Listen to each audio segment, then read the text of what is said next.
Estamos aqui em mais um programa 10 Minutos de Conversa, onde estamos buscando para trazer ao conhecimento de vocês, da nossa cidade, da nossa região, o que nós temos que funciona, o que está em funcionamento para o desenvolvimento na iniciativa, quer seja na iniciativa privada ou no setor público.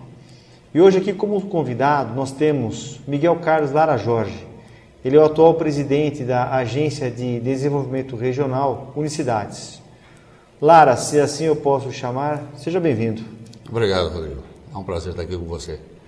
Eu que agradeço a sua presença e aceitar o nosso convite. Se você pode dar para nós uma introdução, o que seria a Agência de Desenvolvimento Regional, a ADR? Bom, a ADR, a Unicidades, é uma OCIP. A OCIP, ela se difere de ONG. Muitas pessoas fazem confusão com ONG. A OCIP, ela é uma organização da sociedade civil com interesse público. E a nossa ADR, a nossa agência, ela compõe hoje de 17 municípios integrados, sendo 16 do estado de São Paulo e um do estado de Minas Gerais, que é a cidade extrema. E nós temos projetos, né, voltados para atender as necessidades dos municípios, né, num todo, com interesse público. E ela é regida hoje, né, por um conjunto de pessoas, né, a sua formação da diretoria, e existem também as suas câmaras técnicas, das quais são responsáveis por setores da sociedade que vai buscar novos projetos, novas linhas de ação, tá, para os municípios integrados. E quando você fala que é regional, quais municípios que ela abrange na nossa região? Você pode falar para nós, Lara? Rodrigo, a Unicidades hoje ela é um organismo muito importante na região. Hoje nós estamos aglutinados aí quase 2 milhões de habitantes voltados para isso. Nós temos aí os municípios de Guarulhos, Mariporã, Atibaia, Bragança Paulista, Jarinu, Joanópolis, Vargem, Morungaba, Pedra Bela, Pinhalzinho, Socorro, Nazaré Paulista, Bom Jesus dos Perdões, Piracaia, Tuiuti, Monte Alegre do Sul e Extrema. Então você vê o universo que nós temos aí nas mãos para trabalhar. Então, e hoje ela estava atuando então, na nossa região, não só no setor público, mas também no privado. Sim. É isso, né? Sim, porque o privado ele vem em apoio à instituição, tá? Mas ela compõe também, as diretrizes são formadas dentro dos municípios, tá, pelo Conselho de Prefeitos e o Conselho de Vereadores, ou seja, nós atuamos dentro do Legislativo e Executivo. Então, com as novas eleições agora, com 2017 iniciando aí, né, onde todo mundo vai ser empossado, assumir seus cargos, então vai ser formado então um conselho com prefeitos e vereadores da nossa região, é isso? Sim, nós estamos aguardando só a posse de todos os vereadores e todos os prefeitos, né, para assumir os seus cargos, os seus postos, para que a gente possa formar o conselho de prefeitos e o conselho de vereadores, né, voltados aí com o interesse nosso, o interesse coletivo. E quando você fala que a ADR possui as câmaras técnicas, essas câmaras técnicas seriam, se assim posso entender, na área da saúde, na área da educação, na área da segurança, na área de transporte, é isso? Exatamente isso. E em cada uma delas é encabeçada, né, pelo seu coordenador e é uma pessoa técnica na área. Né? É um especialista em cada área. Tá. Então nós estamos na área de saúde, nós temos aí pessoas técnicas, né, médicos voltados dentro dessa... E esse coordenador, ele forma, né, a sua equipe de trabalho, né, para montar seus projetos de interesse coletivo. Sim. Né? E como que surgiu a criação da ADR na nossa região? Olha, a Unicidades, Rodrigo, ela fez, este ano, comemorou 10 anos de existência. E o seu fundador, né, o idealizador de tudo isso, né, foi o senhor Vitor Ciaulis, né, que, falecido já, muita gente conhece ele, foi o diretor-presidente do Laboratório Zaché. Então, foi uma pessoa com visão voltada para a região. Nós estamos trabalhando aí para resgatar, inclusive, os seus projetos, os seus interesses passados. E objetivando essa nossa conversa, vamos focar um pouco aqui na nossa Bragança Paulista, né? Não desmerecendo os outros municípios, mas O que a ADR ela tem hoje de projetos para Bragança? Porque a cidade vem num tempo passando por situações que todo mundo já está cansado de saber. E o que ela busca hoje? Qual será o projeto em apoio ao administrador público em relação à saúde que precisa, a segurança, a mobilidade urbana, a iluminação pública, a educação? O que ela traz para nós hoje? Bom, Rodrigo, eu não posso precisar para você um trabalho voltado único e exclusivamente para Bragança Paulista. Como eu disse para você, ela é uma agência de desenvolvimento regional. É óbvio que Bragança está dentro de um contexto. Hoje nós temos aí como resgate de projeto, né, que a gente vai iniciar agora, juntamente com a formação do Conselho de Prefeitos, nós fomos buscar aí o projeto para nós elencarmos aí o início, startar aí o projeto da construção do hospital regional, né, que era um projeto de idealização do Sr. Vitor Cialis na época, e ele ficou meio que stand-by. Então nós vamos buscar resgatar isso e vamos tentar em prática todo esse projeto que é para atender a região, né, esse hospital regional. Já temos aí em trabalho, com algumas gestões passadas que se iniciaram também, a Rota dos Bandeirantes, né? O Caminho dos Bandeirantes. Sim. Feito por uma equipe da Câmara Técnica de Turismo, que já está em fase final de processo, já está mapeado, já está traçado, então agora vai ter a sua inauguração em breve, né? Que a Câmara de Turismo ela sempre trabalhou em cima disso todo. E na área de segurança temos aí projetos novos, na área da educação também projetos novos, e a gente vai tentar colocar isso em prática. São 2 anos que essa diretoria tem para trabalho, e vamos tentar startar o máximo possível para atender a região. E bem sabemos também que o desenvolvimento para uma região seria indústrias, né? Aumentarmos emprego, a qualidade de vida. Hoje nós temos Extrema, que ultrapassou Bragança, Sim. Né? No estado de Minas, oferecendo incentivos às grandes empresas que estão lá, que no passado Extrema era uma cidade pequena, mineira, conservadora, hoje uma potência na nossa região, onde em alguns aspectos Bragança se tornou cidade dormitório para as pessoas que trabalham em Extrema, né? E dentre isso, a Unicidades hoje, ela tem cadastro de empresas, indústrias para trazer para Bragança, para a nossa região. O que ela busca? Ela tem algum contato, um trabalho que ela vem fazendo, desenvolvendo com a Fiesp, Ciesp? Como que está isso aí? Olha, a ADR, ela tem como objetivo, né, estruturar os municípios, né, ajudar os prefeitos a se estruturarem, a estruturar os municípios, a trazer recursos para elencar né, os seus projetos de trabalho. Então, a Unicidades ela busca trabalhar em parceria com os prefeitos. É óbvio que a gente vai tentar montar. Nós temos agora, dia 16 de dezembro próximo agora, nós teremos uma reunião com a diretoria da USP. Eles estão interessados em trabalhar juntamente com as cidades no desenvolvimento de projetos. Então, nós estamos aí com muitos processos já em andamento, né, para que a gente possa dar início e startar isso o mais rápido possível. Então, tudo que se fizer em prol de um município ou em prol da região contribui para o crescimento industrial, educacional, né? Aumenta o nível de segurança, a melhoria da saúde, enfim, é um desencadear de ações positivas para todos os municípios, né? Nós temos aí, o objetivo é esse. Muito bom, bom sabermos que temos hoje pessoas preocupadas com a região, com o desenvolvimento.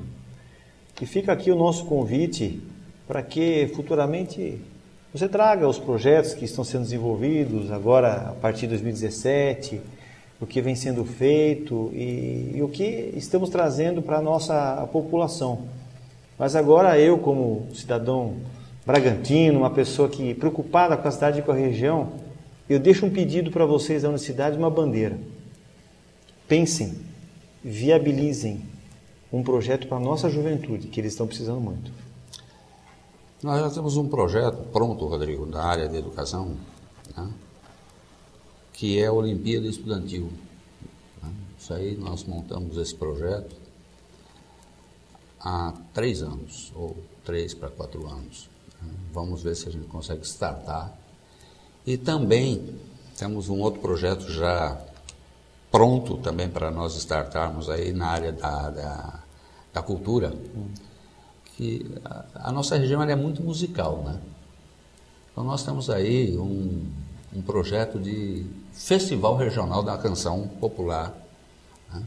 Então já está o projeto pronto, já está aí no forno, para a gente poder startar isso também, já tem apoios aí de algumas emissoras aí, vamos ver se a gente consegue pôr isso bem em prática e logo em seguida. Muito bom. Claro, eu queria aqui agradecer a sua visita, esse tempo aqui, e queria que você desse uma mensagem final à nossa região aí. Rodrigo, eu escolhi Bragança para morar, né? Eu vim do ABC, vim fazer um trabalho aqui em Bragança Paulista em 2001, me encantei com a cidade, e com a cidade vieram os amigos. Então me sinto bragantino hoje, né? E para não dizer somente bragantino, eu sou regionalista. Então tudo que a gente faz no trabalho, a gente está pensando em prol da nossa região. Mas como eu moro em Bragança Paulista, eu gostaria que o próximo comandante, o próximo dirigente dessa nossa cidade, pensasse um pouco mais no bem-estar da população. Que ele tivesse aí uma diretriz que caminhasse, né, juntamente com o pensar da população bragantina. E que nós pudéssemos, num futuro bem próximo, né, elogiar e não criticar as ações políticas. Que tenham todos aí um bom final de ano. Muito obrigado, cara.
Na contemporaneidade, na época em que nós vivemos, a demanda para o consumo é muito grande. Nós temos o tempo todo que competir, nós competimos no trânsito, nós competimos para estacionar o carro, nós competimos nas filas do supermercado, competimos por empregos, porque a demanda é muito grande para um emprego. Quando há um concurso, são milhares que concorrem, veja o exame do Enem, para concorrer a vagas na faculdade. Então, na contemporaneidade, nós temos inúmeras pressões. E como se não bastasse, nós temos uma pressão de uma violência resultante da desigualdade social, que acaba aumentando a criminalidade, e com isso, o tempo todo, nós estamos com medo de sermos roubados numa saidinha de banco, medo de um sequestro relâmpago, de sermos roubados no semáforo. Enfim, nós vivemos uma grande pressão, fora a pressão que vem do próprio Estado, né? Os impostos, que são muito altos. O Brasil é o país que mais cobra imposto do mundo, ou pelo menos dos que mais cobram impostos do mundo, né? Então a gente tem que se virar para, além de tudo, pagar essa pressão que o próprio Estado causa para nós. E nós temos ainda que sobreviver dando uma escola boa para os filhos, que fica muito cara. A escola tem que ser aquela escola boa, mas o filho também quer um tênis de tal grife, de tal marca, daquela marca. E aí o homem fica pressionado pelo vizinho que tem inveja, pelo colega de trabalho que quer ocupar o lugar dele. E essa é a situação que vivemos na contemporaneidade. Para nós podermos sobreviver sem nos desestruturarmos, sem desagregarmos, sem entrarmos numa paranoia ou numa doença mental muito grave, numa depressão, numa síndrome do pânico, para que nós possamos conviver com essa situação, nós temos que nos adaptar a ela. E essa adaptação tem o nome de resiliência. Resiliência é a capacidade que nós temos de nos adaptarmos a situações adversas. É uma expressão que vem da física, que é resiliência é a capacidade dos objetos de retornarem à sua forma inicial. Quando você entorta algum objeto maleável, quando você entorta, a capacidade que ele tem de voltar à forma original é a resiliência, né? Uma borracha, se você vira uma borracha, você solta a borracha, volta à forma original dela, isso é resiliência. Usado na psicologia, a resiliência é a capacidade de nos adaptarmos a um ambiente hostil, eventualmente, como tudo isso que eu descrevi, sem que isso nos cause muitos transtornos, sem que isso nos desagregue muito, né? Essa é a capacidade, isso que se chama de resiliência, que é a condição fundamental para que possamos viver hoje, vivermos na demanda dessa contemporaneidade, né? E essa resiliência, como ela se estrutura, né? Quais são as condições para que nós possamos ter uma boa resiliência? Então, é sobre isso que eu vou falar. De que modo, então, quais são os requisitos para que possamos ter uma boa resiliência? Primeiro, controle das emoções. Na atualidade, se nós deixarmos, nós vamos ter emoções de raiva, de frustração, de angústia, de inveja, de rivalidade, e nós vamos ter o tempo todo. Por quê? Você está dirigindo, o sujeito vem, corta a sua frente, ou então está falando no celular na frente, impede o trânsito de fluir, e você tem pressa, porque você tem que chegar no seu trabalho, alguém fura uma fila, ou você está com uma pressa, tem 4 pessoas no caixa do supermercado. Então, se nós nos permitirmos, nós vamos ficar continuamente com muita raiva, por exemplo. Isso é uma das emoções, né? Porque nós podemos ter também a emoção de inveja, porque o nosso vizinho comprou um carrão e eu não tenho. E nós podemos ter uma emoção de ódio, porque uma pessoa fez um mal para nós e a gente fica com aquele ódio, aquele rancor. Essas emoções fazem muito mal, na verdade. Fazem muito mal. Se nós não conseguirmos controlar essas emoções, elas dão alterações no nosso físico, secretam adrenalina, dopamina, acetilcolina, dificultam a produção de serotonina, enfim, é um desastre hormonal no nosso organismo que acaba causando depressão, doenças físicas, né? Enfim, causam danos muito sérios ao nosso físico e ao nosso psiquismo, à nossa mente. Então, primeiro, fundamental, controle das emoções. Segundo, controle dos impulsos, que é diferente de controle de emoção. Controlar a emoção é eu controlar o meu sentimento. Agora, o controle de impulso é eu controlar a minha ação. Se eu tenho vontade de dar um soco na pessoa, eu tenho que controlar e não dar aquele soco que vai me causar um monte de problemas, né? Um monte de gente está na prisão porque não controlou as emoções e numa briga, às vezes banal, acabou dando uma facada, dando um tiro, dando um soco mesmo. Soco é suficiente numa briga doméstica. Hoje, a lei Maria da Penha, numa briga doméstica, um dos dois se descontrola e agride fisicamente o outro, né? Aí já você está em curso no artigo. Você tem o artigo 129 e 147, que um é a ameaça e o outro é a agressão.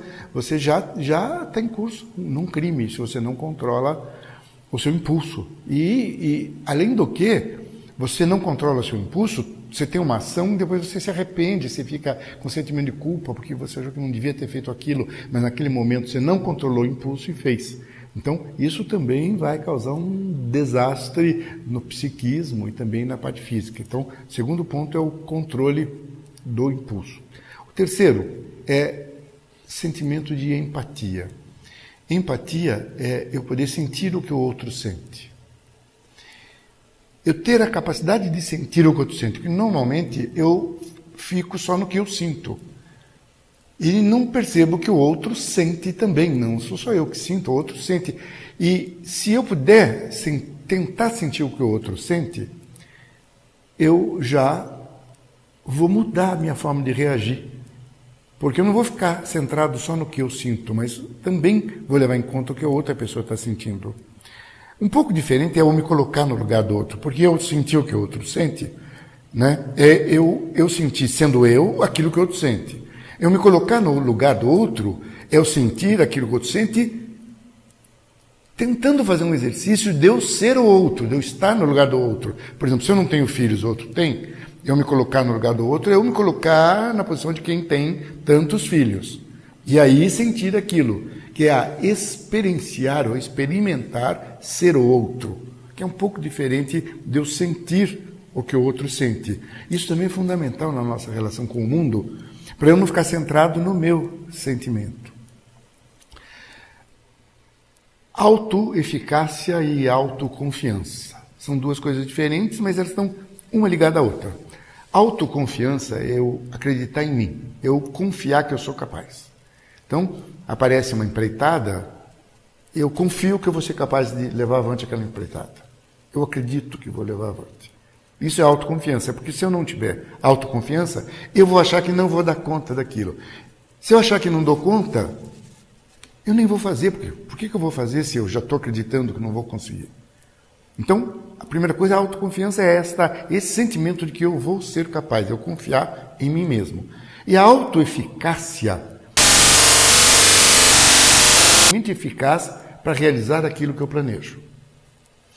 Eu não esperar que o outro me determine a eficácia, eu mesmo determinar a minha eficácia. Significa assim, bom, vou tentar fazer isto, então vou desenvolver a capacidade de fazer isto que eu me propus a fazer.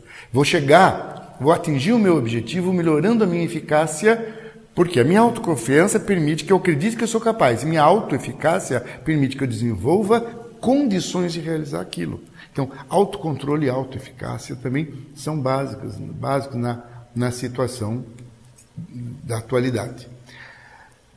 A interação. Atualmente nós não conseguimos fazer nada sozinhos, não dá para nós fazermos nada sozinhos.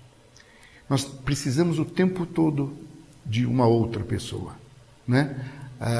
Para que eu exerça o meu trabalho de médico, eu tenho de ter uma secretária, eu tenho de ter laboratórios que façam os medicamentos adequados, eu tenho de ter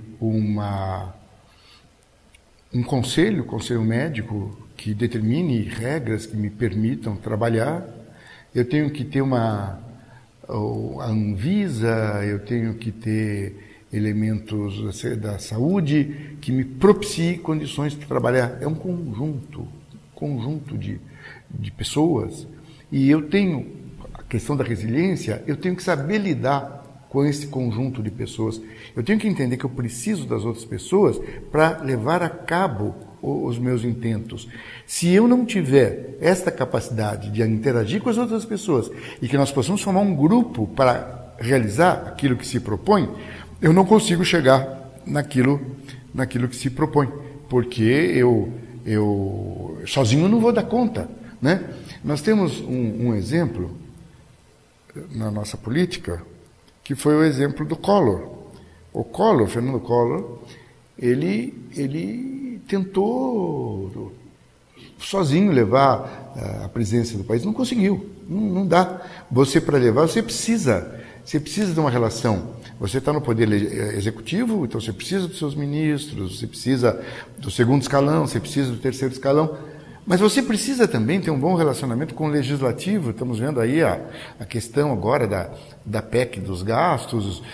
O governo precisa que o legislativo funcione em sintonia e precisa também que o judiciário, de algum modo, não que seja submisso, mas funcione em harmonia para que os três poderes se harmonizem e o país cresce em função dessa harmonia. Isso nós estamos falando em termos de país, mas funciona em termos da família também. Você tem a esposa, você tem os filhos, você tem a pessoa do seu trabalho. Tudo isso precisa funcionar em harmonia e você tem que ter a capacidade de conviver com seus filhos, com a sua esposa, para que as coisas caminhem nessa direção. Uma outra questão em relação à resiliência é o otimismo. Se eu for pessimista, se eu partir do princípio que nada vai dar certo, eu não vou ter estímulo para fazer coisa alguma. Eu tenho que acreditar, mesmo numa situação adversa, eu tenho que acreditar que aquilo pode dar certo. Porque senão eu não luto. Eu perco o estímulo para lutar se eu me convenço de que não vai dar certo, de que não adianta, né? De que não adianta fazer isto, né? Não adianta lutar, não adianta fazer nada, né? Nós temos um exemplo aí, que eu penso que o otimismo favoreceu bastante, que é o caso da seleção brasileira. A seleção brasileira vinha de inúmeras derrotas, e, comandada pelo Dunga, estava indo muito ruim, e estava, primeiro, com uma baixa autoestima, e segundo, estava com uma visão muito pessimista, porque as perdas, você perde uma, perde duas, sua visão é de que você vai perder a terceira, né? Quando esse processo mudou, e mudou a autoconfiança, e mudou a perspectiva de pessimista para otimista, e veja o resultado, né? E isto, claro, se deve à mudança do técnico, porque o técnico trouxe essa nova visão. E é preciso, não adianta você treinar, ter bons jogadores. Praticamente, se você pensar nos jogadores, não eram tão diferentes dos que os que já estavam, né? Mas a forma de lidar mudou. Mudou de pessimista para otimista. E isso é fundamental, né? Então, resumindo, base para a resiliência: controle das emoções, controle dos impulsos, empatia, capacidade de interagir bem com o ambiente, otimismo, autoconfiança e autoeficácia. Isso são condições para que você possa desenvolver uma boa resiliência para conviver na contemporaneidade com toda essa demanda que existe, e essa demanda que nos pressiona muito e que, se nós não lidarmos bem, pode causar efeitos muito desastrosos na nossa vida.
dando sequência à nossa discussão a respeito da chamada luz azul nociva, hoje todos os estudos comprovam que realmente os nossos eletrônicos, né, agora falando muito sobre isso a respeito dos nossos eletrônicos, mesmo essas televisões de última geração, as Smart TVs, que nada mais são do que computadores grandes, né, colocados na nossa frente, mas principalmente os smartphones. Eu quero frisar um pouquinho essa parte de tablet, smartphone e os olhos das crianças. Não só os olhos, como também para nós mesmos, não só das crianças, que é o estímulo em relação à produção da melatonina.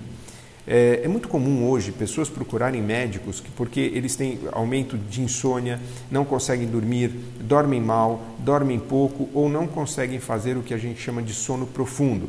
Nas crianças, o que tem surgido muito, crianças com a síndrome do pensamento acelerado. Elas não conseguem entrar na faixa de repouso do sono, que é aquela faixa mais profunda. Por que isso? E fomos estudar, vamos entender o que está acontecendo. Muito bem. Lembra quando eu comentei a respeito dos smartphones, o que acontece, a emissão de luz azul, a luz azul nociva, o 435 nanômetros, papapá. Quando nós ficamos expostos a esse tipo de comprimento de onda, a esse tipo de iluminação, tá? Que é o LED, que é a nossa tela do computador, enfim, todos esses estímulos, tá? Principalmente os smartphones que ficam deitados, as crianças vão se deitar, se trancam no quarto e ficam ali teclando durante horas e horas, né, no Zap Zap, a gente brinca sempre sobre isso. O que elas estão fazendo nesse momento? Inibindo a produção de um hormônio chamado melatonina, que é um indutor do sono. Então veja bem o que você faz com seus filhos. Não, olha, vai se distrair, fica lá quietinho, fica olhando o tablet lá, o celular. Isso nós só estamos falando a respeito da história da indução do sono, fora os aspectos nocivos que essas crianças ficam expostas em relação à parte da luz azul nociva que vai degradando as células da retina.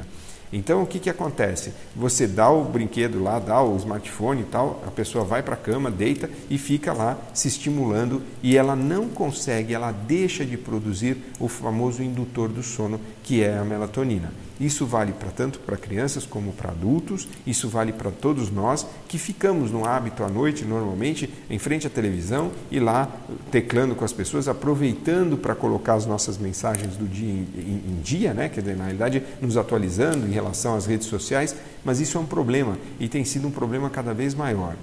Importante lembrar que, inclusive, existem empresas, fabricantes de smartphone, que criaram até um mecanismo de amarelar a tela para que ele diminuísse a intensidade do contraste para que não provocasse essa alteração do estímulo da melatonina.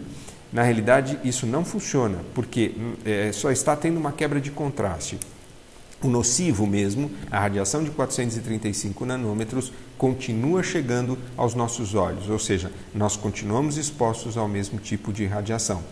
Muito comum também, o que eu vejo hoje frequentemente, quando eu vou a um restaurante, a lugares públicos, enfim, festas de família, o que a gente percebe é que os pais deixam as crianças com o seu celular ali para ficar quietinha, não incomodar, e a criança fica vidrada e colada com aquele aparelho nos olhos, né? Muito bem, nós temos que entender que as crianças, principalmente, elas não têm os mecanismos de proteção tão evoluídos como o de adulto. O que acontece? O cristalino de uma criança, a lente intraocular dessa criança, ela não tem um amarelamento, ela não tem uma capacidade de filtro natural que o adulto ele começa a desenvolver esse amarelamento do cristalino, que é o envelhecimento do cristalino e no futuro um aparecimento da catarata.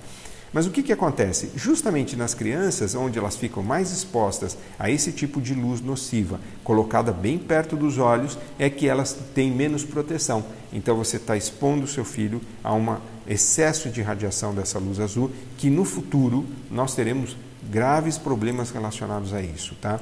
Por enquanto, a indústria, a tecnologia ainda não conseguiu desenvolver nenhum equipamento do tipo celular, tablet, né, o smartphone ou computador que não emita esse comprimento de onda, ainda não existe. Antigamente até vocês ouviam falar que usavam-se uns protetores de tela na frente do computador para diminuir aquela radiação, né?